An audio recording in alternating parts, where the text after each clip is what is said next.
যাই হোক, আমার আগে যে দুজন 5টি দাবি উপস্থাপন করেছে, তারপরে বাকি যে 3টি দাবি রয়েছে সেই 3টি দাবি আমি আপনাদের সামনে উপস্থাপন করছি। প্রতিটি শিক্ষা প্রতিষ্ঠানে সংখ্যালঘুদের জন্য উপাসনালয় নির্মাণ এবং প্রতিটি হোস্টেলে প্রার্থনা কক্ষ বরাদ্দ রাখতে হবে। সংরক্ষিত ও পালি শিক্ষাদের আধুনিকে অধিগ্রহণ করতে হবে। শারদীয় দুর্গা পূজায় 5 দিন ছুটি ধার্য করতে হবে। আমরা সমগ্র বাংলাদেশের সনাতনী যোদ্ধারা সরকারের নিকটে এক দফা দাবি পেশ করেছি। যতদিন না পর্যন্ত সরকার আমাদের এই এক দফা দাবি মেনে না নেয়, ততদিন পর্যন্ত আমরা রাজপথে অবস্থান করবো। আমাদের এই কর্মসূচি আমরা নিয়মিত চালিয়ে যাব। আপনারা নিয়মিত আমাদের ডাকে আসবেন, আমরা সেই প্রত্যাশা করি। আপনারা আজকে এখানে উপস্থিত হয়ে পরিচয় দিয়েছেন কোটালীপাড়াবাসী কতটা ঐক্যবদ্ধ। যখন নিজের ধর্মের কথা আসে তখন কোটালীপাড়াবাসীরা কখনো পিছুপা হয় না। তারা সবসময় নিজের জাতিকে রক্ষা করার জন্য, সনাতনীকে রক্ষা করার জন্য, নিজের ধর্মাবলম্বীকে রক্ষা করার জন্য সর্বদা ঐক্যবদ্ধ থাকে। এরকম ঐক্যবদ্ধ থাকবেন সবসময়, সেই প্রত্যাশা করি আপনাদের কাছে। সংগ্রামী সনাতনী ভাই বোনেরা, আমাদের উপর বর্বরচিত হামলা ও নির্যাতন প্রসঙ্গে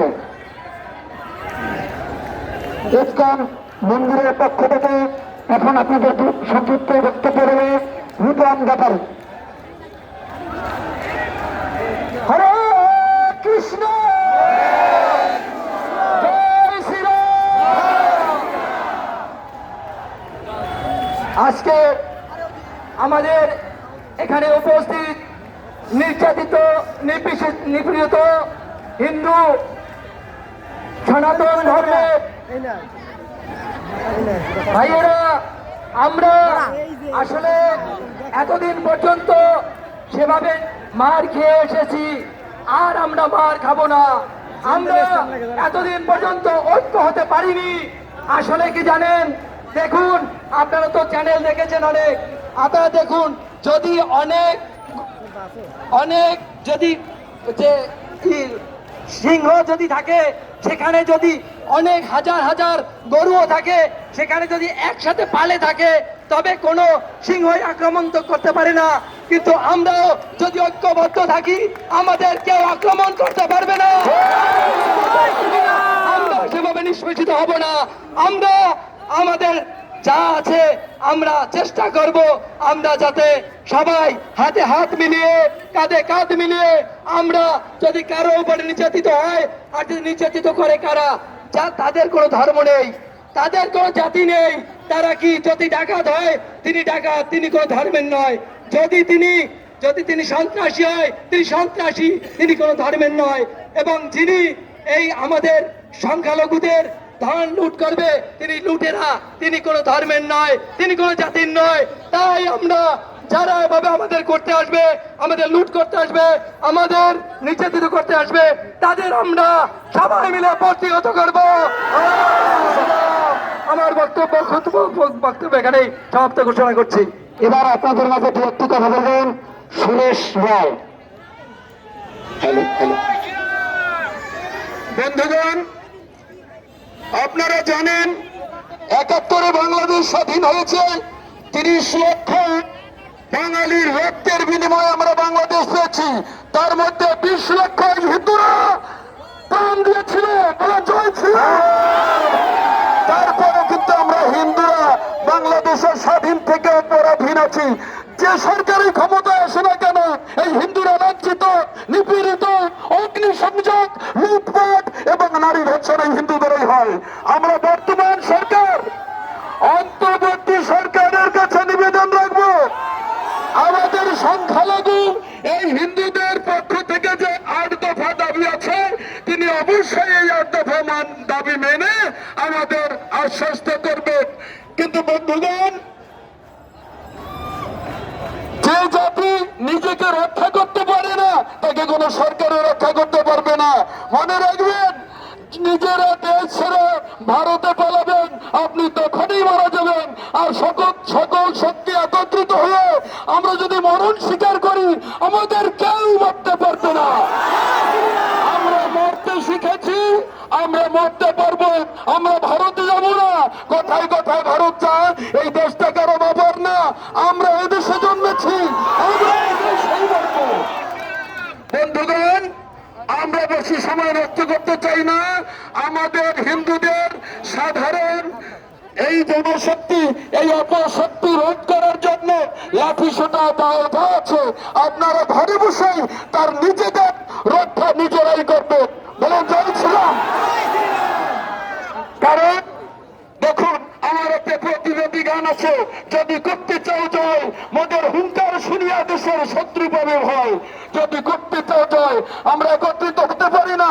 তাই বলছি, কামার কুমার মুচি মেথর তেলি কুন্ডুডম, শূদ্র ক্ষত্রিয় বৈশ্য সবাই ব্রাহ্মণ, সবাই ধরি হাতে হাত, যে যার ভুলে যাওরে জাত, এক কথায় হিন্দু পরিষদ যোগদান সভায় যদি করতে চাও রে যাও। মোদের স্বামীজি নেতাজি দেখো আত্মশক্তির বলে ক্ষুদিরাম অবিরাম সারা ভারত জয় করিলে, মরণকে করিও না ভয়, আত্মার মরণ কভু নয়। দেখো শ্রীকৃষ্ণ শিখায় পাণ্ডবদের বিজয়, যদি করতে চাও জয়। যত অবতার দেব দেবী অস্ত্র শস্ত্র নিয়া স্বধর্মে নিধন শ্রেয় গিয়েছেন বলিয়া, বড় অসুরকে নিধন ধর্ম প্রতিষ্ঠার কারণ, সুরেশকায় যদি হয় মরণ হব মৃত্যুঞ্জয়। বলেন জয় শ্রীরাম। এবার আমাদের মাঝে বক্তব্য রাখবেন দেশে দেশের মানুষ, আমাদের নির্বাচিত ভাইস চেয়ারম্যান বদ্দুলাল বসু পটু। বদ্দুলাল বসু পটু।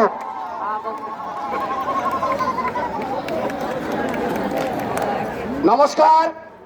সৃষ্টিকর্তা সর্বশক্তিমান, আজকে উপস্থিত এখানে সংগ্রামী আমার মা ও বোনেরা, যারা হিন্দু নির্যাতনের প্রতিবাদে এখানে সমাবেত হয়েছেন, আমি সবার প্রতি আমার বিনম্র শ্রদ্ধা রাখছি, নমস্কার জানাচ্ছি। আমি প্রথম একজন সনাতনী, এটা আমার বড় পরিচয়। আপনারা যারা এখানে উপস্থিত হয়েছেন, আমাদের যে আত্মভা দাবি, আমি এই সরকারকে বলবো, ডক্টর ইউনূস সাহেব, আপনি স্বতন্ত্র একটি বোর্ড গঠন করে আমার যে মা বোন নির্যাতিত হয়েছে, আমার ঘরের যে প্রতিবাদে ভাঙ্গা হয়েছে, আমার এলাকার যে ক্ষতি করা হয়েছে, আপনি স্বাধীন কমিশন গঠন করে একটা আলাদা সেল করে প্রত্যেকটা সুষ্ঠু তদন্ত করে তার বিচার করতে হবে।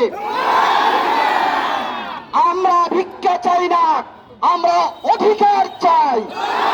আমাদের এই ন্যায্য অধিকার দিতে হবে।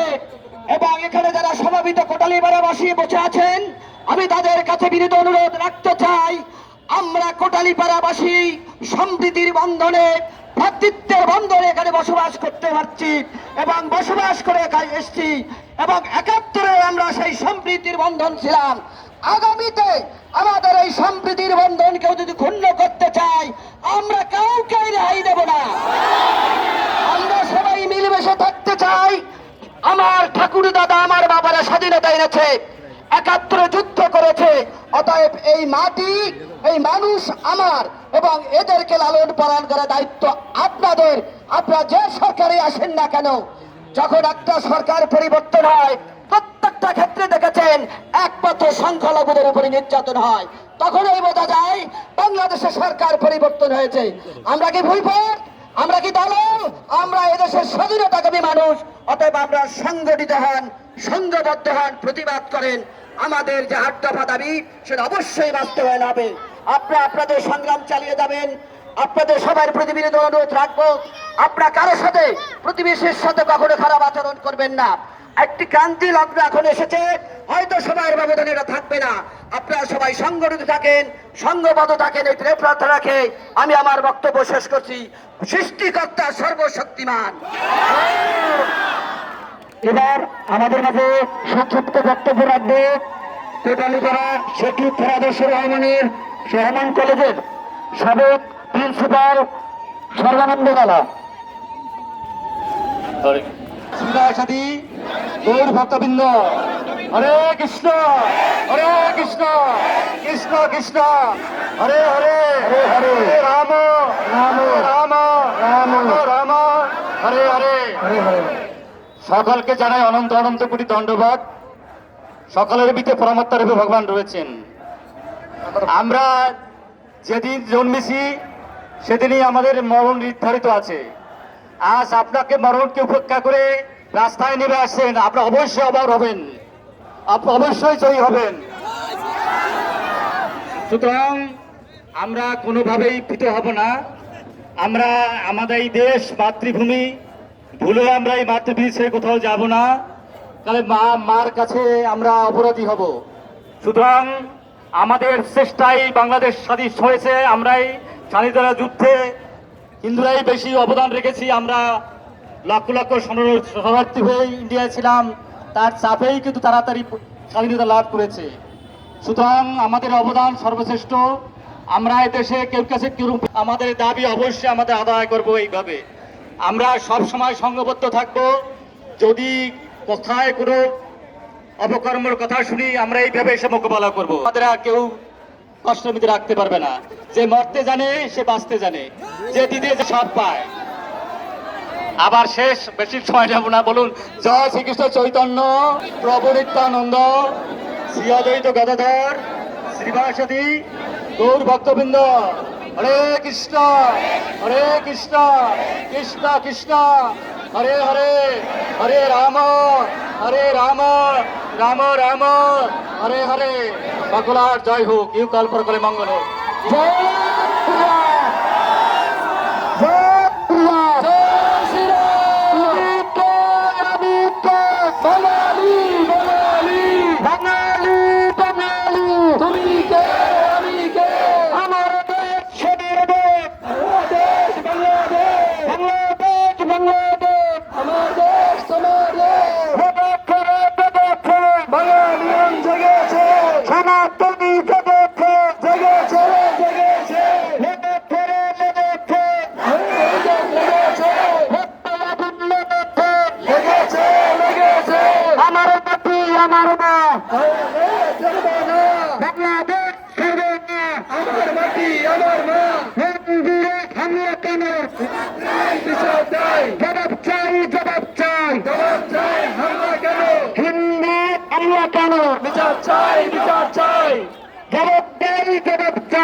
সনাতনের লড়াই চলছে চলবে, থামবে না থামবে না। সনাতনী লড়াই সংখ্যালঘুর আর দফা হতে হবে, মানতে হবে মানতে হবে মানতে হবে।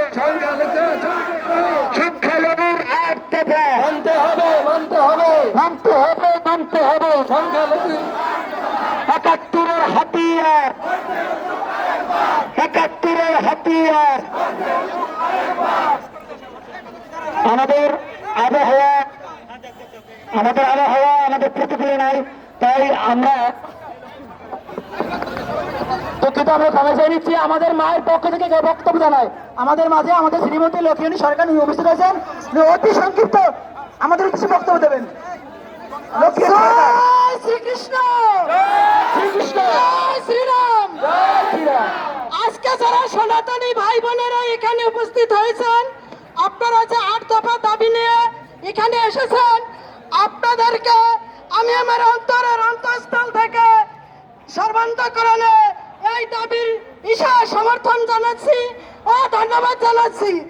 আমি আপনাদের কাছে একটি অনুরোধ রাখবো, আমরা একটি মানুষ এদেশ ছেড়ে যাব না। যেতে হয় মরতে হয় একসাথে মারবো, লড়তে হয় একসাথে লড়বো। আমরা কেউ এই দেশ ছেড়ে যাব না। জানিয়ে দিতে চাই আমাদের ৮ দফা দাবি মেনে নিয়ে এ পর্যন্ত যে মন্দির ভাঙা হয়েছে তাদের তদন্ত করেন। আজকে বৃষ্টির কারণে আমাদের এই আজকের অনুষ্ঠানের সমাপ্তি করছি। আপনারা সবাই সজাগ থাকবেন, আমরা আপনাদের পাশে আছি।